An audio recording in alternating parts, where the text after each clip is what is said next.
आज हम पढ़ेंगे इन्फ्लोरेसेंस।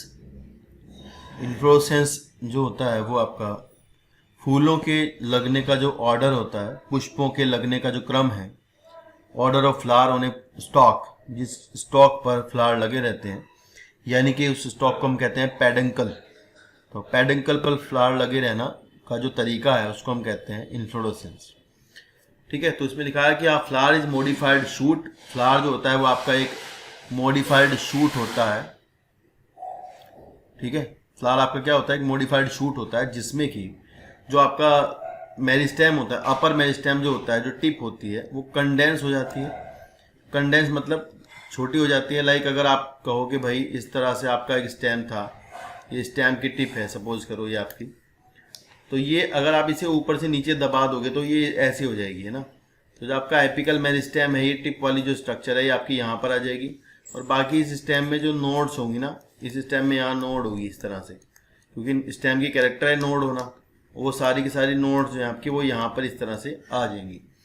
फिर इन नोड से आपको पता है, स्टेम में हमने बताया था कि नोड से लीफ निकलती है। तो यहाँ भी क्या होता है, जो फ्लोरल पार्ट्स होते हैं ना, जैसे सेपल, पेटल या फिर एंड्रोशियम, गाइनेशियम, वो सारे के सारे आपके इस पार्ट से निकल रहे होते हैं, यहाँ से निकलते होते हैं। ठीक है, इनसे तो कंडेंस जो होने के बाद जो स्ट्रक्चर बनती है that is called as thalamus. तो इसीलिए हम कहते हैं फ्लावर एक मॉडिफाइड शूट है, उस पर निकलने वाले सेपल, पेटल, एंड्रोशियम, गाइनेशियम सारे के सारे लीव्स का मॉडिफिकेशन होते हैं। तो यहाँ लिखा है कि भाई apical meristem change to floral meristem, internode do not elongate, internode जो है वो इलोंगेट नहीं करती, and the axis gets condensed. Axis जो है आपकी वो कंडेंस कर जाती है, और कंडेंस करने के बाद छोटी हो जाती है। ठीक है, तो लिखा है कि different kind of floral appendage laterally at successive nodes, उसके ऊपर आ जाते हैं इंस्टेड ऑफ लीव्स। पत्तियों के बजाय आनी तो चाहिए पत्तियां, और आ जाते हैं फ्लोरल अपेंडेज।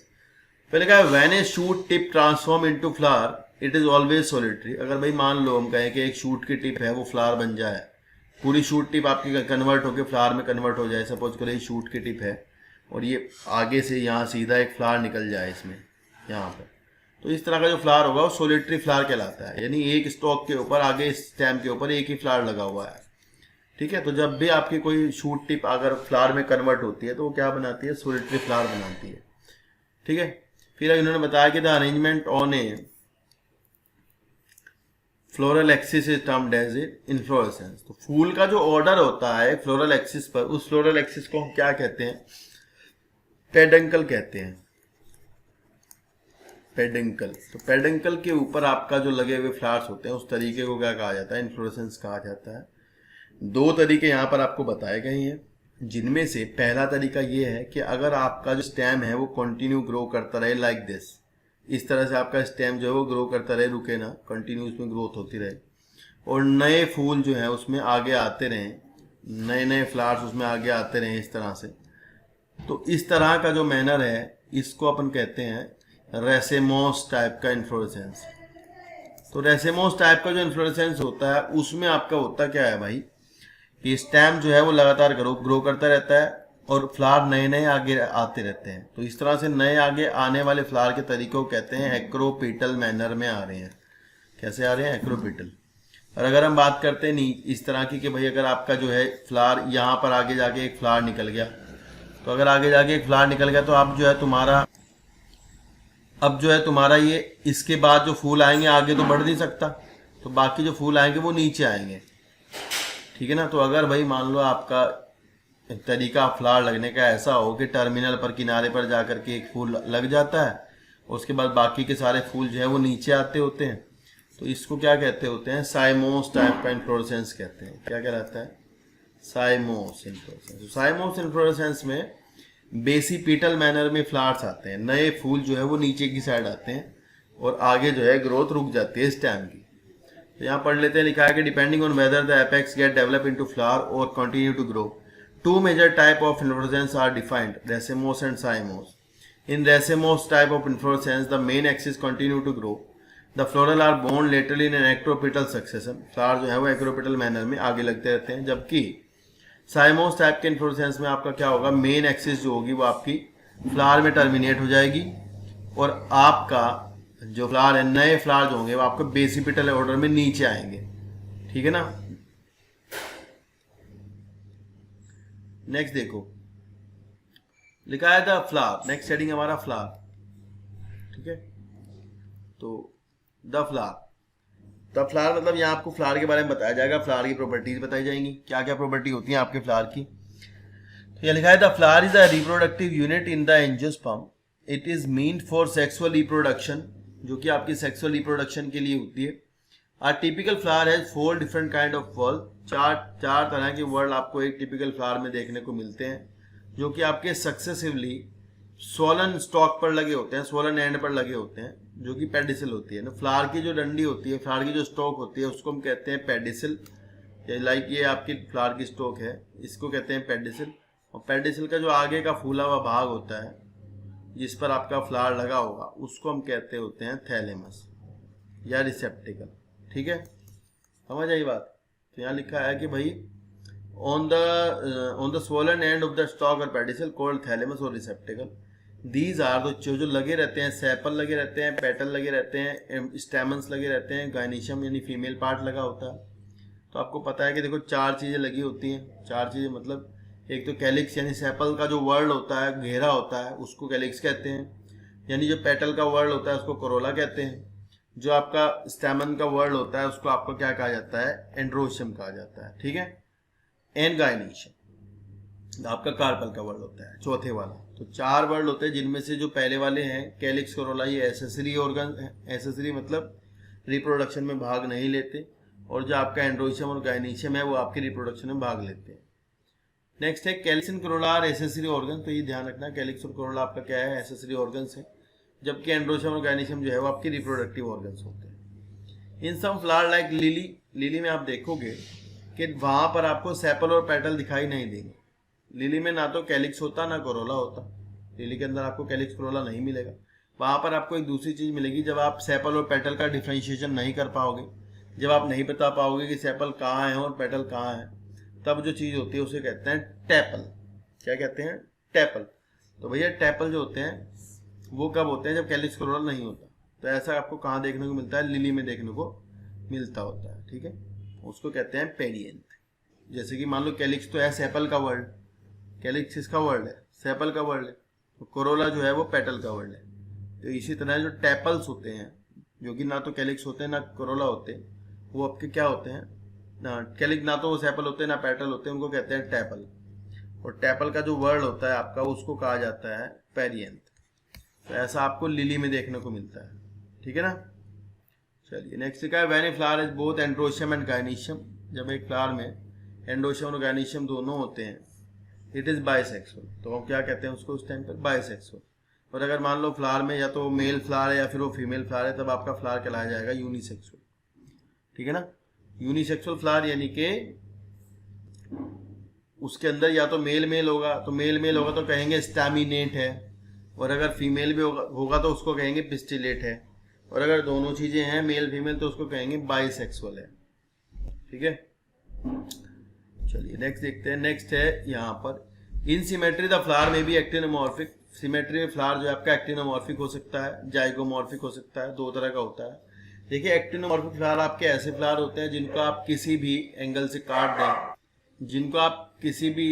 से काट दें, तो वो आपके 2 बराबर भागों में कट जाते हैं, उनको एक्टिनोमॉर्फिक कहते हैं, ठीक है। जैसे कि मस्टर्ड, धतूरा, चिली, ठीक है। अगर आप सेंटर से काट रहे हैं उसको तो अब 2 बराबर भागों में बट जाएगा, किसी भी एंगल से काटोगे तो। लेकिन जाइगोमॉर्फिक आपके वो होते हैं जिनमें केवल एक ही ऐसा प्लेन होता है जहां से काटने पर वो 2 बराबर भागों में बट जाते हैं, ठीक है। मतलब ऐसा सपोज करो, अगर ऐसा है तो आप इधर से काटो, इधर से काटो, यहाँ से काटो, कोई चक्कर नहीं है, 2 बराबर भागों में बट जाएगा, ठीक है ना। और अगर आप बात करते हो जाइगोमॉर्फिक की, तो जाइगोमॉर्फिक में जो जैसे हम हैं, मान लो ह्यूमन बीइंग्स हैं, तो ह्यूमन बीइंग में आपको पता है ना कि भाई एक ही प्लेन ऐसा है, अगर हम ऊपर से काटें और नीचे तक ले जाएं तो जो 2 बराबर भागों में बॉडी बट जाएगी। अदर कोई जगह ऐसी नहीं है जहाँ से काटने पर 2 बराबर भागों में बटे। तो जाइगोमॉर्फिक वो होता है जिसमें कि आप जो है 2 अलग अलग जगह से काटें, मतलब एक जगह से काटें और 2 भागों में बट जाएं।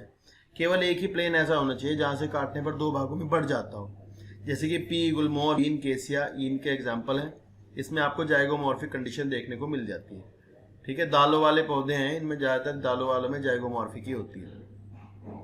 अगर आपका फूल जो है वो किसी भी एंगल से काटने पर दो बराबर भागों में नहीं कटता है तो आपका फ्लावर कहलाएगा एसिमेट्रिक। और एसिमेट्रिक फ्लावर मतलब कि it can not be divided into two similar half by any vertical plane. इसका एग्जांपल आपको जो इन्होंने दिया है वो एग्जांपल आपको इन्होंने दिया है कैना। ठीक है, क्या एग्जांपल दिया है? कैना। तो आपसे यहाँ से क्वेश्चन आएगा कि बताओ कैना जो है मतलब एसिमेट्रिक फ्लावर का एग्जांपल बताओ, तो आपका एसिमेट्रिक फ्लावर का एग्जांपल में आपको देना होगा कैना। ठीक है, दूसरी बात आपको यहाँ से ध्यान रखनी है कि एग्जाम्पल जो है आप आगे इसमें जाके फैमिलीज हैं आपके कोर्स में ना, वहाँ जाके भी आपको एग्जाम्पल्स मिल जाएंगे, वहाँ से भी आपको एग्जाम्पल याद हो जाएंगे। ठीक है, चलिए आगे देखते हैं। फ्लावर में भी ट्राइमेरस, टेट्रामेरस और पेंटामेरस। एक फ्लावर आपका ट्राइमेरस हो सकता है, टेट्रामेरस हो सकता है, पेंटामेरस हो सकता है। इस बात का मतलब ये है कि आपके जो फ्लोरल अपेंडेजेस होते हैं वो आपके 3 के, 4 के या 5 के नंबर में हो सकते हैं। मोस्टली जो मोनोकोटिलिडन्स होते हैं आपके, उनमें आपको जो मिलेगा वो आपका ट्राइमेरस कंडीशन मिलेगी। और ये टेट्रामेरस कंडीशन यहाँ पर इसलिए बताई गई है, स्पेशली मस्टर्ड को बताया गया है कि मस्टर्ड में कैसा होता है, 4 के वर्ड होते हैं, यानी कि जो 4 सेपल होते हैं, 4 पेटल होते हैं, उसमें टेट्रामेरस कंडीशन देखने को मिलती है। और मोस्टली जो डाइकोट्स होते हैं उनमें आपको पेंटामेरस कंडीशन देखने को मिलती है, यानी 5 के पैटर्न में मिलेंगे। And flower with bract produce leaf found at the base of the pedicel are called bracteate and those without bract is called as ebracteate। यानी कि आपको एक आपका सपोज करो ये मान लो फ्लावर होता है, जो ये आपका फ्लावर का बेस है, यहाँ पर आपका कोई फ्लावर लगा है, इसके बेस पर अगर आपको छोटी सी 2 लीव मिल रही है तो they are called as bracts. तो भाई ब्रैक्ट्स जो होती हैं वो आपकी अगर ब्रैक्ट प्रेजेंट होती है तो ब्रैक्टिएट होता है, अगर प्रेजेंट नहीं होती है तो ई ब्रैक्टिएट कहलाता है। यहाँ छोटी लीफ अगर पेडिसल के ऊपर मिल जाते हैं तो उनको कहते हैं ब्रैक्टियोल। तो इसी तरह अगर ब्रैक्टियोलेट होगा या फिर ई ब्रैक्टियोलेट फ्लावर हो सकता है। ठीक है, चलिए नेक्स्ट देखते हैं। नेक्स्ट क्या है? नेक्स्ट यहाँ पर आपको 4 डायग्राम दिए गए हैं। ये आपके फ्लावर में पोजीशन दिखाते हैं कि जो फ्लोरल अपेंडेजेस हैं उनकी पोजीशन ओवरी के रिस्पेक्ट में कैसी है। तो अगर आपको हम सबसे पहले फ्लावर के बारे में डिस्कस करते हैं, इसके बारे में, ये आपका फ्लावर है, इसमें आप देख सकते हैं कि जो पेडिसल सॉरी जो थैलेमस नीचे है, थैलेमस के ऊपर ओवरी और बाकी की जो चीजें हैं जैसे कि स्टैमन, पेटल, सेपल, सारी चीजें आपकी ओवरी के नीचे से निकल रही हैं। अगर ऐसी कंडीशन होती है जिसमें कि ओवरी ऊपर होती है और बाकी चीजें नीचे होती हैं तो ऐसा फ्लावर आपका कहलाता है हाइपोगाइनस।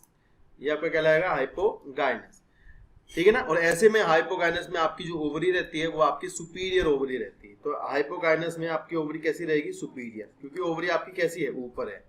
इसी तरह बी और सी आपके रिप्रेजेंट करते हैं कि आपका थैलेमस थोड़ा सा ऊपर को गया है, देखो थैलेमस नीचे से ऊपर गया है और पूरा कवर नहीं किया है, ओवरी को आधा कवर किया है और जो चीजें हैं वो ओवरी के यहाँ पर बराबर में आ रही हैं, मतलब ये पूरा ना तो ऊपर गई है ना नीचे गई है। तो ऐसे में ओवरी हमारी कैसी हो जा रही है?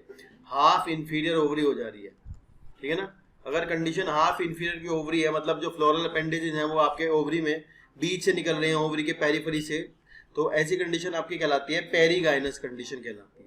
लास्ट में आप देख सकते हैं कि आपका जो थैलेमस है उसने आपकी ओवरी को इंटायरली कवर कर लिया है पूरा ऊपर तक, और जो आपके फ्लोरल अपेंडेजेस हैं वो ऊपर जाके यानी कि सबसे टिप पर लगे हैं। इसमें आपकी ओवरी नीचे आ गई है, नीचे आई ओवरी आपकी कैसी कहलाएगी? इंफीरियर ओवरी कहलाएगी। ठीक है ना। तो जब इंफीरियर ओवरी होती है तो फ्लावर आपका एपिगाइनस कंडीशन शो करता होता है। तो नीचे इसके एग्जांपल्स दिए गए हैं कुछ, उनको देख लेते हैं। यहाँ दिया है कि based on the position of calyx, corolla and androecium in respect of the ovary on thalamus, the flower are described as hypogynous, perigynous और epigynous। hypogynous में जैसे कि मैंने आपको बताया कि flower the gynoecium occupy the highest position while the other part are situated below it। तो आपके में ऐसे में क्या होता है? hypogynous में बाकी चीजें नीचे से निकलती हैं और आपकी ओवरी ऊपर होती है, तो ऐसे में ओवरी आपकी कहलाती है सुपीरियर। ऐसा आपको मस्टर्ड में देखने को मिलेगा, चाइना रोज में, ब्रिंजल में, लिलिएसी में, जो भी आपकी फैमिली यहाँ किताब में आगे दी गई है उन सभी में आपकी सुपीरियर ओवरी है। नेक्स्ट लिखा है कि अगर gynoecium is situated in the centre of the other part of the flower and located on the rim of the thalamus almost the same level, अगर वो सेम लेवल पर पहुंच रहे हैं, मतलब ओवरी के लेवल पर जा रहे हैं, तो कंडीशन आपकी कहलाती है पेरीगाइनस और ऐसे में आपकी ओवरी होती है हाफ इंफीरियर। इसके एग्जांपल आपको याद करने होंगे, प्लम, पीच, रोज। तो पेरी से आपको याद भी रह सकता है, पेरीगाइनस में पी है ना, तो ऐसे याद रहता है प्लम, पीच, रोज। सुपीरियर के एग्जांपल आपको याद करने की जरूरत नहीं पड़ेगी, क्योंकि आपके जाके फैमिलीज के एग्जांपल याद करोगे तो उसमें से आपके निकल जाएंगे। ये ब्रेसिकेसी है, ये मालवेसी है, ये ब्रिंजल सोलेनेसी का एग्जांपल है।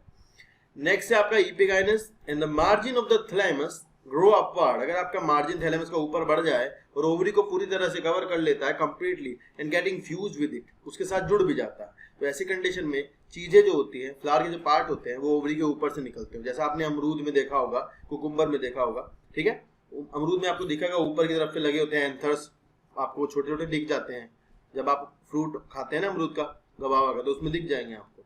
तो वहां लिखा है hence the ovary is called said to be inferior and is in flower of guava, cucumber और ray florets of sunflower. 3 example आपको इसके यहाँ से लर्न करने होते हैं, 3 एग्जांपल, ठीक है ना। तो यहाँ से बस सारे बात ये है कि आपको एग्जांपल नहीं भूलने होते हैं, पोजीशन का तो आपको याद रहेगा, ज्यादा इंपॉर्टेंट होता है पेरिगाइनस के एग्जांपल बच्चे भूल जाते हैं, रे फ्लोरेट्स भूल जाते हैं, यहाँ से क्वेश्चन पूछे जाते हैं आपसे बहुत ज्यादा, ठीक है।